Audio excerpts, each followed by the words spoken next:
दोस्तों, आज हम बात करेंगे जलियांवाला बाग हत्याकांड के बारे में। 13 अप्रैल 1919 वैसाखी के दिन अमृतसर के जलियांवाला बाग में अंग्रेजों के द्वारा निहत्थे भारतीयों पर गोलियां चलाई गई थी। इस घटना में करीब 1500 लोग मारे गए। अब हमारे दिमाग में एक प्रश्न उठता है कि अंग्रेज ऐसा क्यों करते हैं। दोस्तों, उस समय पूरे भारत में अंग्रेजों का विरोध हो रहा था, क्योंकि अंग्रेज सरकार तब एक रॉलेट एक्ट नामक कानून लागू करती है। अब ये रॉलेट एक्ट क्या है, इसको जानने के लिए हम थोड़ा और इतिहास में जाते हैं। बात वर्ष 1915 की है, जब प्रथम विश्व युद्ध चल रहा था। तब अंग्रेज चाहते थे कि भारतीय सैनिक इस युद्ध में अंग्रेजों की तरफ से लड़ें, और बदले में अंग्रेज आश्वासन देते हैं कि विश्व युद्ध खत्म होने के बाद भारतीयों को सेल्फ रूल यानी कि आजादी दे दी जाएगी। अंग्रेजों के किए वादे पर विश्वास करके भारतीय लोग विश्व युद्ध में अंग्रेजों की तरफ से लड़ते हैं। वर्ष 1918 में युद्ध खत्म हो गया, पर अंग्रेज अपने किए वादे से मुकर जाते हैं। इसको लेकर लोगों में बहुत आक्रोश था और अंग्रेजों को विरोध का सामना करना पड़ता है। तब अंग्रेजों को इस बात का डर था कि कहीं दोबारा 1857 की क्रांति जैसी स्थिति पैदा न हो जाए, इसलिए वह रॉलेट एक्ट लाते हैं। इसे मार्च 1919 में लागू किया गया।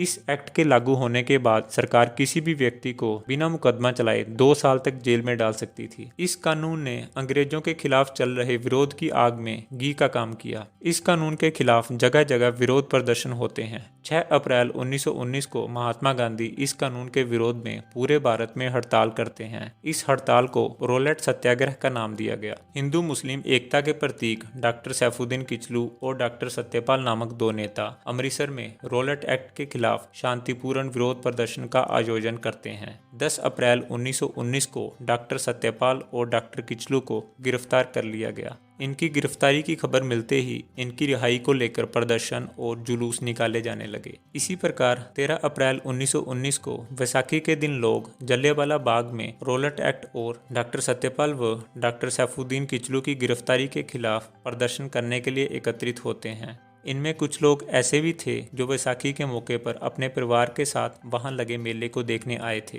13 अप्रैल की सुबह को ही brigadier general Reginald Dyer martial law लागू कर देते हैं, ताकि अंग्रेज कानून व्यवस्था को ठीक कर सकें। मार्शल लॉ लगने पर लोग बिना पास के शहर नहीं छोड़ सकते थे, विरोध प्रदर्शन नहीं कर सकते थे, 3 से ज्यादा इकट्ठे नहीं हो सकते थे। जलियांवाला बाग में एकत्रित लोगों को इस बात का पता नहीं था। जब जनरल डायर को जलियांवाला बाग में लोगों के इकट्ठे होने का पता लगता है, तो वह अपने सैनिकों के साथ वहां पहुंचता है और लोगों को बिना कोई चेतावनी दिए अंग्रेज सैनिकों को लोगों पर गोलियां चलाने का आदेश दे देता है। फायरिंग तब तक चलती रही जब तक गोलियां खत्म नहीं हो गई।